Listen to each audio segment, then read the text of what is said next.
Hello friends, you are welcome in Million Concepts of English. हम TGT English practice set first पढ़ रहे हैं क्योंकि पिछले चैनल के हैं जो डिलीट हो गया था। कुछ हम पढ़ चुके हैं तो उनमें से ये पहला वाला है। चलिए शुरू करते हैं। The sonnet was first brought to England by. Sonnet को इंग्लैंड में पहली बार कौन लाया? Sir Thomas Wyatt, earl of Surrey, Christopher Marlowe या विलियम शेक्सपियर। तो आपको अच्छी तरह पता है कि सर टॉमस वॉट जो है सोनेट को लाए थे और अर्ल ऑफ सरे आपके ब्लैंक वर्स को। Which of the following work did Milton write to calm down the public reaction of fear to the beheading of Charles first? चलिए आप सोचते रहिए, मैं बता दे रहा हूं। 30 जनवरी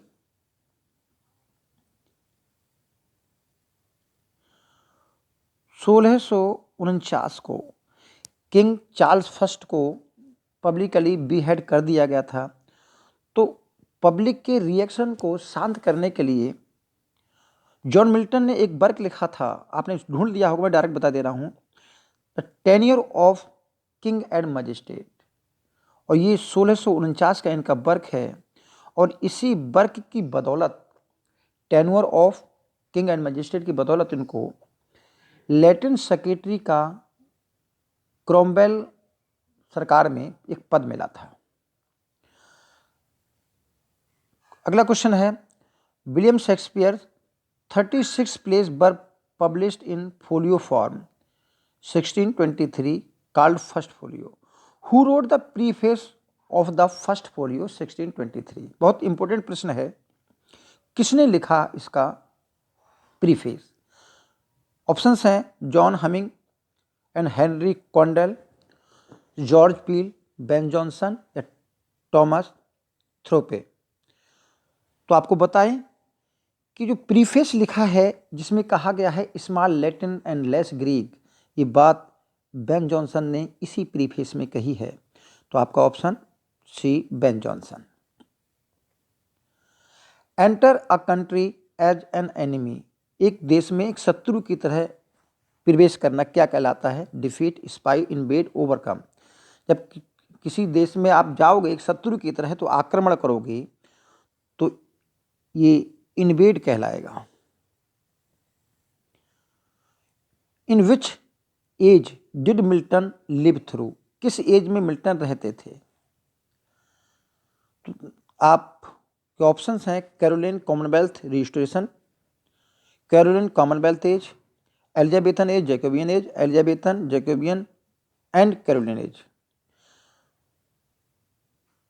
तो देखिए ऑप्शन आपका ए ठीक है, Caroline age Charles first, Commonwealth Oliver Cromwell और रीस्टोरेशन चार्ल्स सेकंड। इन तीनों ही एज में जॉन मिल्टन रहते थे और तीनों ही प्रकार के पोइट इसमें पाए जाते थे, प्यूरिटन पोइट, मेटाफिजिकल और कैबिलियर पोइट। तो ऑप्शन ए ठीक होना चाहिए। What nickname was Milton given in Christ College? देखिए कैम्ब्रिज के क्राइस्ट कॉलेज में इनके फेयर कम्प्लेक्शन के कारण और लंबे हेयर के कारण इनको एक नाम दिया गया था, वो आपको नाम सोचना है। Hero of the Christ, lady of the Christ या मास्टर ऑफ द क्राइस्ट, या इनमें से कोई भी नाम नहीं दिया गया, केवल जॉन मिल्टन ही नाम रहा। तो आपका ऑप्शन आपके हिसाब से और मेरे हिसाब से बी ही होना चाहिए, क्योंकि काफ़ी सुंदर थे और दूसरे लंबे लंबे बाल थे तो लेडी की तरह लगते थे। तो लेडी ऑफ द क्राइस्ट इनको निक नेम दिया गया। Which is John Galsworthy first published work? तो जॉन गाल्सवर्दी का फर्स्ट पब्लिश्ड वर्क कौन सा है आपको बताना है। From four winds, Jocelyn, man of property या island of Farsi.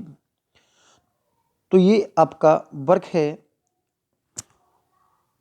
From four winds और ये क्या है आप अच्छी तरह जानते हैं, ये कलेक्शन ऑफ शॉर्ट स्टोरीज है।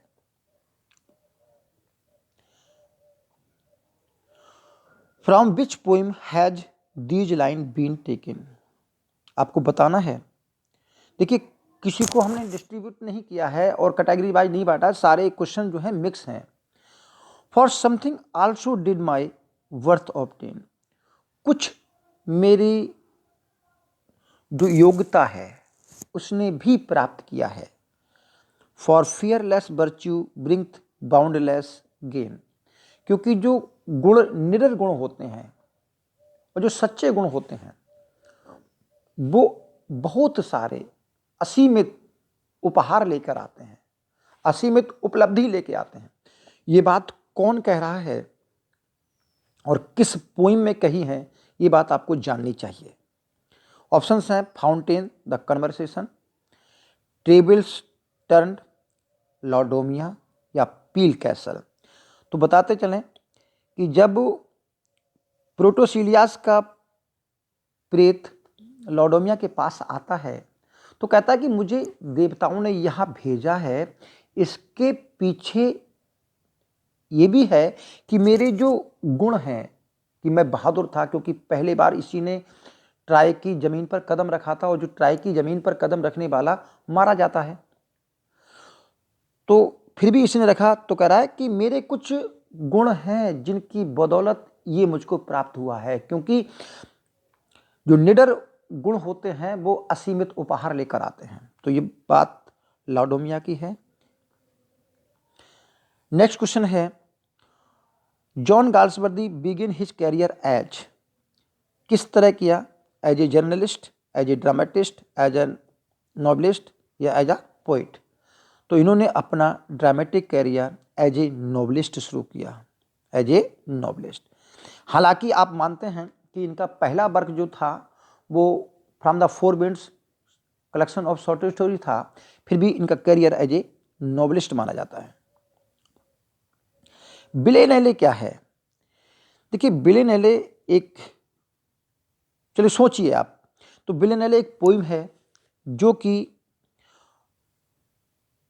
5 टर्सेट प्लस 1 जो है क्वार्टरन होता है, तो 5 3 जा 15 और ये 4 लाइन, 19 लाइन की एक पोइम होती है। ठीक है, तो ये क्या है? A French poem of 19 lines. ठीक है, the picaresque novel the life of Jack Wilton is written by, किसने लिखा है ये आपको बताना है। रॉबर्ट ग्रीने ने लिखा है, टॉमस नैश ने लिखा है, या जॉन लिली ने लिखा है, या टॉमस किड ने लिखा है। ठीक, तो मेरे हिसाब से तो ये टॉमस नैश होना चाहिए। ठीक है, ऑप्शन बी हो गया। क्वेश्चन 12th है, o that is too sweet flesh would melt and thaw and resolve itself into a dew, or that the everlasting had not fixed his canon against self slaughter. O God, O God, O God. ये बात कौन कहता है और इसका अर्थ क्या है ये भी जानेंगे। तो आपको ये बताना है पहले कि कौन कहता है, तो हम बता देंगे, लेकिन किस प्ले से ली गई हैं ये आप बताएंगे। ऑप्शंस है Othello, Antony Cleopatra, Hamlet and King Lear. Othello कहता है, एंटोनी क्लियोपेट्रा में एंटोनी कहता है, हेमलेट कहता है, या किंग लियर कहता है। तो ऑप्शन है आपका सी, ये बात हेमलेट कहता है। अब इसका अर्थ क्या है? ये सोलिलोकी है फर्स्ट, सोलिलोकी फर्स्ट तो नहीं, लेकिन हाँ सोलिलोकी से ही है। O that is too solid flesh would melt, कि ये जो मांस का शरीर है उसका ये पिघल जाए। वो आत्महत्या करना सोचता है तो कहता है कि उसका जो शरीर है वो पिघल जाए और पिघल करके dot the resolve itself into a due, और पिघल करके ओस की बूंदों में बदल जाए। और that the everlasting had not fixed, काश एवरलास्टिंग ईश्वर ने ये नियम ना बनाया होता, his canon against self slaughter, कि उसका नियम आत्महत्या के विरुद्ध ना होता, तो मैं आत्महत्या कर चुका होता। ओ गॉड, ओ गॉड। तो वह यहाँ पर आत्महत्या का प्लान बनाता है, जबकि बाइबल में आत्महत्या को जो है पाप माना जाता है। तो ये फर्स्ट सोलोलॉजी ही है, ध्यान रखेंगे। मिल्टन्स स्टाइल इज एफोरिस्टिक है, ग्रांड है, पिक्टोरियल है या डिडक्टिक है। तो अब दुनिया को मालूम है और आपको भी मालूम है कि ये ग्रैंड स्टाइल है।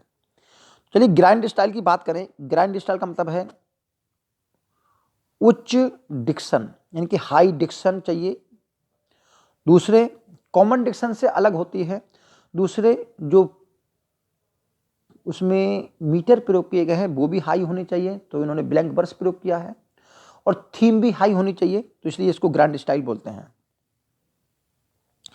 और ये तो आपको पता ही होगा कि मैथ्यू आर्नोल्ड ने मिल्टन की स्टाइल को ग्रैंड स्टाइल कहा। आपको ये क्वेश्चन 14 बताना है, किसने कहा है o beware my lord of jealousy, हे लॉर्ड ईर्ष्या से सावधान रहो। It is a green eyed monster, ये हरी आंखों वाला दैत्य है। Which doth mock the meat it feeds on, और जो इसको अपनाता है, जो ईर्ष्या करने वाला होता है, ये उसी को ही खा जाता है। तो ये बात कौन कहता है? ओथेलो में। ओथेलो स्वयं कहता है, यागो कहता है, कैसियो कहता है, रॉड्रिगो कहता है। तो ये बात यागो कहता है ओथेलो से ही, ओथेलो से यागो कहता है। For the immortality ode Wordsworth is in depth for the decline in celestial powers. जो सेलेशियल पावर में धीरे धीरे डिक्लाइन होता है, तो उसके लिए किससे इन्होंने बारो किया है ये बात को? ऑप्शंस हैं हेनरी बोगन, एस्ट्री कॉलेज, जॉन डन या Thomas Cairo.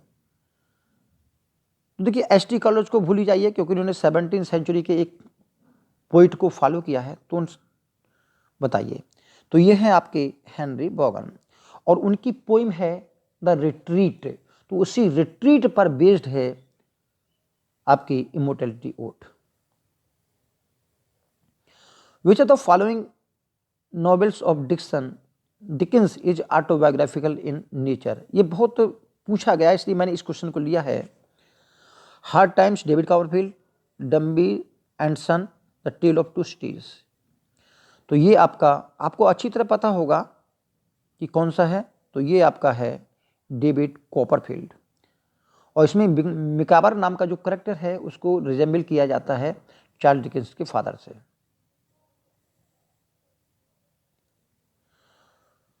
The recluse was planned a 3 parts masterpiece but tragically remained incomplete। तो रिक्लूज वर्ड्सवर्थ का वर्क है। The Recluse 3 part structure is compare to, ये बहुत इंपॉर्टेंट क्वेश्चन है। रिक्लूज 3 पार्ट का में बांटने की वो प्लान था, तो उसका कंपेयर किससे करते हैं? The body of an amphitheatre, the body of an Gothic church, the body of a Gothic abbey, या the body of a Gothic fort. तो ये इन्होंने कंपेयर किया है the body of a Gothic church. तो गॉथिक चर्च का एक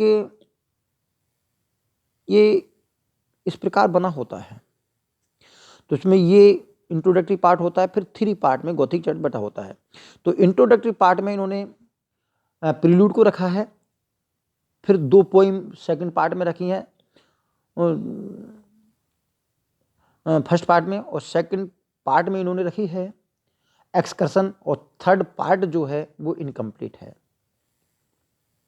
तो इसका बी ऑप्शन ठीक है, Gothic church. Our sweetest songs are those that tells our saddest thought. आपको इस लाइन में फिगर ऑफ स्पीच बताना है। तो सैडेस्ट थॉट की बात है और स्वीटेस्ट सॉन्ग की बात है, तो नेचुरल है कि ये 2 विरोधी बातें हैं। तो 2 विरोधी बातें जहाँ होंगी वहाँ ऑक्सीमोरन होता है।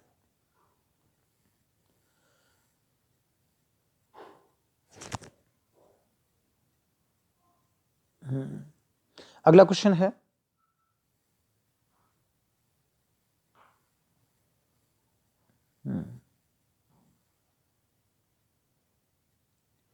इसमें बताना है the soldier fights for the glory and ceiling a day. कौन सा फिगर ऑफ स्पीच है? सिमली, एंटी क्लाइमैक्स, क्लाइमैक्स और या सिनेक्डकी। इसमें तो केवल आपको एंटी क्लाइमैक्स दिखेगा, क्योंकि पहले उसने ग्लोरी के लिए सोल्जर को लड़ाया, फिर बात चढ़ा करके तुरंत उतार दी, फिर डाउनफॉल कर दिया। सिलिंग आ डे, तो सिलिंग छोटी सी मात्रा होती है रुपए की, तो पहले ग्लोरी के लिए फिर जरा से पैसे के लिए, इसलिए ये एंटी क्लाइमैक्स है। Look they have painted the door, इसको बनाना है आपको पैसिव। 4 ऑप्शंस हैं। लुक, तो पहले उसको बना लेते हैं। हैव है, हैव पेंटेड, तो डोर से लेंगे, तो डोर हैज बीन पेंटेड ये बनना चाहिए। डोर हैज बीन पेंटेड, और दे बाई देम करके लगता नहीं है, आप जानते हैं।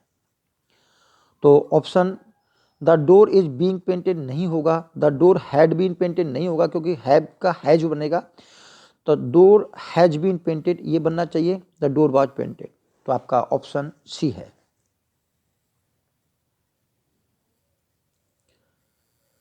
चलिए, ऑप्शन सी हो गया। अब आपको बताना है वन हु हेट्स वुमेन, जो वुमेन से हेट करता है कौन कहलाता है? फिलेंथ्रोपिस्ट, एसेटिक, मिसोगैमिस्ट या मिसोगाइनिस्ट। तो आपका ऑप्शन जो है, फिलेंथ्रोपिस्ट का मतलब होता है मानवता प्रेमी, जो मानव से प्रेम करता है, और एसेटिक का मतलब होता है आपका एसेटिक का मतलब होता है आपका जो संत होता है, तपस्वी बोलते हैं। और मिसोगैमिस्ट का मतलब होता है जो विवाह से द्वेषी होता है, जो विवाह द्वेषी होता है, विवाह द्वेषी जो होता है। और मिसोगाइनिस्ट होता है वो, देखिए मिसो का मतलब ही शत्रु होता है, तो मिसोगाइनिस्ट आपका स्त्री द्वेषी हो गया। When the principal was entering the class, all my friends quietly disappeared, leaving me alone to face the music। तो to face the music जो आपका फ्रेज है, इडियम्स है, इसका मीनिंग बताना है। टू लिसन हिम, तो फेस का मतलब सामना करना होता है, तो मुसीबत का ही सामना करोगे, तो लिसन का मतलब नहीं है। To enter in the class या टू बियर द क्रिटिसिज्म, तो भला बुरा कहेंगे, तो यही इसका ऑप्शन है। और to listen to a favourable comment ये नहीं है, तो सी ऑप्शन हो गया। पैथेटिक फैलेसी जो फ्रेज है, इसको किसने कॉइन किया? तो आप सोचते रहिए, मैं तब तक इसका अर्थ बता रहा हूँ। पैथेटिक फैलेसी का मतलब होता है जब नेचुरल ऑब्जेक्ट, जैसे वृक्ष हैं, नदी हैं, पहाड़ हैं, या जितने भी नेचुरल ऑब्जेक्ट होते हैं, मनुष्य के दुखों में अपने दुख व्यक्त करते हैं, मनुष्य के दुखों में शामिल होते हैं, तो उसको पैथेटिक फैलेसी कहते हैं। ये फिगर ऑफ स्पीच है, और इसको किसने किया है? Jacques Derrida, John Keats, Thomas Carlyle या जॉन रस्किन। तो इसके ऑप्शन है आपका जॉन रस्किन ने दिया है इसको। What poet did Milton hold during the What post did Milton hold during the Commonwealth government? तो जैसा कि ऊपर बात किया था कि उन्होंने टेन्योर ऑफ द किंग लिखी थी 1649 में, जो कि चार्ल्स फर्स्ट की बी हेडिंग के बाद पैसिफाई करने के लिए, पब्लिक को पैसिफाई करने के लिए लिखी थी। तो उनको फिर लेटिन सेक्रेटरी का पद दिया गया था, Latin secretary for the foreign tongue, foreign tongue के लिए दिया था। तो आपका ऑप्शन ए होगा। और किस पीरियड में? कॉमनवेल्थ पीरियड में, ओलिवर क्रोमवेल की गवर्नमेंट में। क्वेश्चन है आपका ये, ही offered me a steam cup of T. आपको बताना है क्या इसमें कमी है, और नहीं कमी है तो नो एरर, आपका ऑप्शन ठीक हो जाएगा। तो सोचिए, देखिए ही ऑफर्ड मी, ये तो यहाँ तक तो ठीक है, कोई प्रॉब्लम नहीं है। स्टीम कप ऑफ टी, तो गर्म प्याला नहीं होता है, गर्म चाय होती है। तो आ कप ऑफ स्टीम्ड टी, तो आपका सी ऑप्शन ठीक होगा, आ कप ऑफ स्टीम्ड टी, गर्म चाय का एक प्याला, या गर्म प्याला चाय नहीं दी थी। यहां बताना है आपको ऑप्शन में किस पार्ट में कमी है।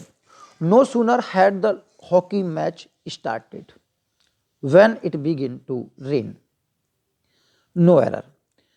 तो आपको अच्छी तरह पता होगा कि नो सूनर के बाद जो है वो देन लगता है, तो यहां देन होना चाहिए, ठीक। तो आपका ऑप्शन कौन सा, बी बैठ रहा है, तो बी ऑप्शन ठीक होना चाहिए।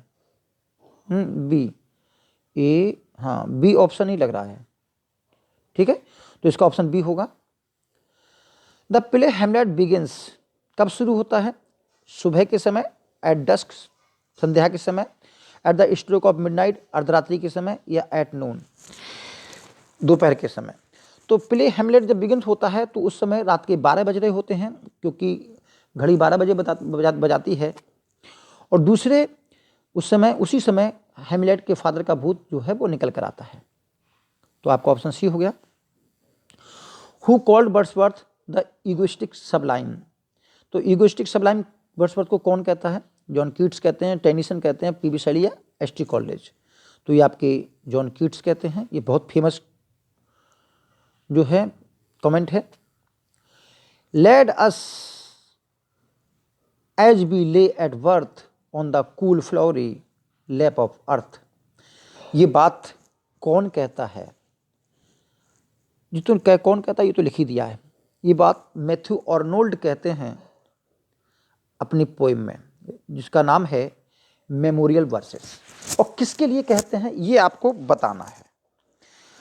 तो पहले इसका आप सोचिए, मैं इसका अर्थ बता दे रहा हूं। ही lead us as we lay at birth, जब हमारा जन्म हुआ था तो उसने एक हमारे लिए बिछाया था, बिछौना बिछाया था, हमारे लिए बेड लगाया था। जब हमारा जन्म हुआ था तो हमारे लेटने के लिए उसने बिस्तर लगाया था।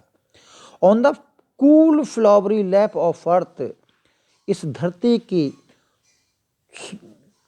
शांति प्रदान करने वाले कूल फ्लावरी अर्थ, फ्लावरी लैप यानी कि फूलों की भरी गोद का उसने बिछा के रखी थी। तो ये बात कही है विलियम वर्ड्सवर्थ के बारे में मैथ्यू आर्नोल्ड ने। बहुत ही फेमस प्रश्न है, इसको याद जरूर रखिएगा आप।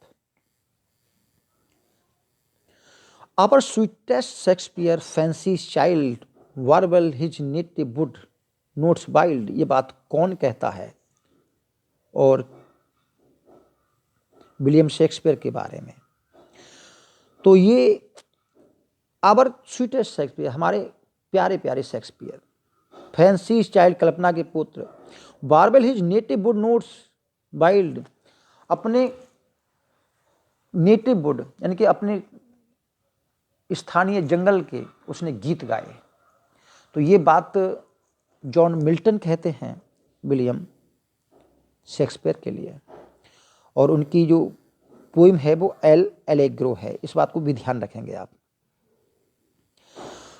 From which poem has these lines been taken, किस पोइम से ये लाइन ली गई हैं ये आपको बतानी है। This fairs is still in our decay and yet the wiser man mourns less for what age takes away than what it leaves behind, ये आपको बतानी है।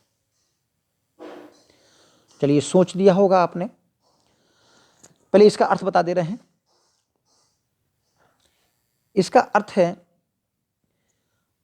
ऐसा अक्सर हमारे डीके मीन बुढ़ापे के समय होता है, जब हमारी उम्र खिसकती जाती तब होता है। And yet the wiser man, बुद्धिमान व्यक्ति भी, mourns less what the age takes away, उस बात पर कम पछताता है जो चला गया है, then what it leaves behind, बजाय उसके जो उसके पास इस समय वर्तमान में समय छोड़ के गया है। तो हम जब भी खुश होते हैं तो लगभग अपनी ये बात को सोच के होते हैं कि जो पहले का ज़माना था बड़ा खुशियों भरा था, वो आज का ज़माना बड़ा दुख भरा है। तो ये बात कौन कहता है और किस पोइम में कही है, ये बात आपको सोचनी है। Peel Castle, the fountain, immortality ode या लॉडोमिया। तो ये बात फाउंटेन में जो है मैथ्यू कहता है।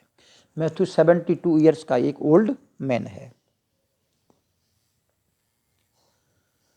And thus be of wisdom and of reach with windlasses and the ashes of bias by indirections and directions out। ये बात कौन कहता है, ये आपको बतानी है। तो who spoke these lines in Hamlet. चलिए हम बता दे रहे हैं, इसका अर्थ आपको पता लग जाएगा। सिचुएशन बताते हैं पहले। ओफेलिया से मिलने के लिए हेमलेट आता है, क्योंकि बुलाया जाता है और पोलिनिस उसको बुलाता है। तो हेमलेट के आने से पहले पोलोनियस ओफेलिया को सलाह देता है, ठीक। तो कह रहा है and thus be of wisdom and of reach. और हम जो बुद्धिमान जो लोग होते हैं, जो बड़े लोग होते हैं, with windlasses and with assays of bias in directions find directions to out. कि हम बात को घुमा फिरा कर करते हैं और इनडायरेक्ट के द्वारा हम डायरेक्ट बात प्राप्त करते हैं। तो ये बात पोलोनियस कहता है। That glory never sell his Wraith और माइट एग्जॉर्ट फ्रॉम मी। बहुत इंपॉर्टेंट क्वेश्चन है, पैराडाइज लॉस्ट बुक फर्स्ट का है। ये बात सैटर्न कहता है। क्या कहता है, चलो अगर इसका अर्थ बता देंगे तो फिर ये आंसर ही हो जाएगा। What glory is being referred by Saturn. कौन सी ग्लोरी की बात कर रहा है? The courage never to submit hell, या टू रेन इन हेल, या टू डिफीट गॉड, या टू स्प्रेड इविल। तो देखिए, अगर अब हम इसका अर्थ बताते हैं, ऑप्शन तो इसका ए हो ही गया है। इसका अर्थ क्या है कि जब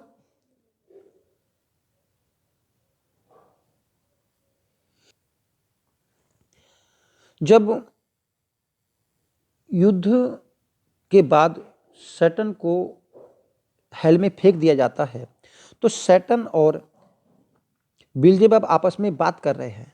तो कह रहे हैं कि ईश्वर ने हमको हरा तो दिया, लेकिन हमारे हारने का जो आनंद मिलना चाहिए ईश्वर को, वो नहीं मिला। आनंद क्या होता है? जब एक शत्रु को हराने के बाद वो शत्रु आपके कदमों में गिर करके, घुटनों के बल बैठ करके अपनी रिहाई की भीख मांगे और आपके आगे टोटल समर्पण कर दे, तो वो ग्लोरी उस जीते वाले व्यक्ति को मिलेगी। तो कह रहा है उसी ग्लोरी की बात हो रही है कि दैट ग्लोरी, यानी कि जो हार के बाद जो समर्पण है, वो वाली ग्लोरी, सेल हिज रेथ और माइट, ईश्वर की शक्ति और ईश्वर की जो योजना है, जो पावर है, वो एग्जॉर्ट फ्रॉम मी, मुझसे प्राप्त नहीं कर सकता। तो ये बात यही कह रहा है। समझ में आ गया होगा। Keep your bright sword for the dew will rust them, good signior you shall more command with years. ये बात कौन कहता है? Then with your weapons the above lines are addressed by Othello. किससे कहता है? तो देखिए, ओथेलो जब डेस्डेमोना से शादी कर लेता है, तो उसी दौरान आपके जो यागो होता है, वो डेस्डेमोना के जो फादर हैं उसके से कह देता है। तो जो ब्रेवेंसियो होता है वो वहाँ पर आता है, उसको भला बुरा कहता है ओथेलो को, और फिर अपना वो निकाल लेता है तलवार। तो उस कह रहा है कि बोले अपने जो चमकदार तलवार है वो म्यान में ही रखे रहो, वरना उसमें जंग आ जाएगी। तो ये बात ओथेलो ब्रेवेंसियो, रोड्रिगो और दूसरे ऑफिसर से कहता है। तो ध्यान आ गया होगा आपको। द टर्म बिब्लियोपाइल किसके बारे में बताती है? तो बिब्लियोपाइल वो होता है जो किताबों का लवर होता है, तो बुक ऑफ लवर होता है। तो यह तो चलो ऑप्शन यही दे दिया है, छिपाया नहीं। अगला है, इन ब्लैक एंड वाइट मीन्स क्या होता है? डिटेल होता है, क्लियर होता है, रिटन होता है या टू रीड? तो ब्लैक एंड वाइट का मतलब आप जानते हैं इन रिटन होता है। अब आपको बताना है, सॉरी, स्पेंसरियन स्टेंजा हैज, तो स्पेंसरियन स्टेंजा में क्या क्या चीज़ होती है? ये आपके 4 ऑप्शन हैं, आपको बताना है स्पेंसरियन स्टेंजा में क्या होता है। 4 iambic pentameter followed by a single alexandrine, चलिए, या 6 iambic pentameter followed by a single alexandrine, या 8 आयम्बिक पेंटामीटर, या 10 आयम्बिक पेंटामीटर। तो आप जानते हैं एक अलेक्जेंड्रियन द्वारा और 8 आयम्बिक पेंटामीटर होते हैं, कुल मिला के 9 लाइन्स होती हैं तो होता है। तो ऑप्शन सी होना चाहिए आपका। चलिए, क्या सारे उत्तर तो दिखाई दे रहे हैं? Which of the following poem is not related to rural life? कौन सी इसमें रूरल लाइफ से जुड़ी हुई नहीं है? पास्टोरल पोइम तो रूरल लाइफ की होती है, एक्लॉग भी रूरल लाइफ की होती है क्योंकि जिसमें सेफरन जो है आपस में वार्तालाप करते हैं, और इडल भी रूरल लाइफ की होती है, और माइम नहीं होती, ठीक है, मुंह का बना नहीं होता। आपको बताना है 39, the prelude although begin as early as 1799 and finished in the first version in 1885 was not publish until, कब तक पब्लिश नहीं हुई? 1815, 1820, 1830, 1850। तो आप जानते हैं कि 1850 में वर्ड्सवर्थ की मृत्यु के बाद इसको पब्लिश कराया गया था और मैरी हचिंसन ने कराया। If a man losses his wife he pines for second, इस लाइन में आपको क्या बताना है? फिगर ऑफ स्पीच बतानी है, कौन सी है? तो मैंने अर्थ बता दे रहा हूं। यदि एक व्यक्ति की पत्नी मर जाती है, ही पाइंस फॉर सेकेंड, वह दूसरी के लिए अभिलाषा करता है, या वो एक एक सेकंड के लिए दुख महसूस करता है। तो इसके 2 अर्थ निकलते हैं। तो जब 2 अर्थ निकलते हैं तो वहां पन होता है। तो आपका डी ऑप्शन हो गया। Roman conquest of Britain was in 43 AD by which of the following Roman emperors? तो मैं बताते रहा हूं, चलो 55 और 54 BC में जूलियस सीजर ने आक्रमण किया था 2 बार, और जूलियस सीजर ब्रिटेन से हार के गया था। अगली बार लेकिन लगातार रोमन आक्रमण होते रहे, और 14 एडी में जो है क्लॉडियस आते हैं और रोमन एम्पायर जो है एम्पायर की स्थापना करते हैं, ठीक है। तो आपका ऑप्शन ए हो गया। क्वेश्चन बताना है, we have been celebrating many festivals since centuries. तो आपको बताना है नो एरर है या क्या ऑप्शन है? तो we have been celebrating many festivals since centuries. तो यहाँ पर सिंस सेंचुरीज की बात आ रही है, तो कोई निश्चित समय तो है नहीं, तो मेरे हिसाब से सिंस में कमी है, बाकी सिंस की कमी नहीं है, तो नो एरर।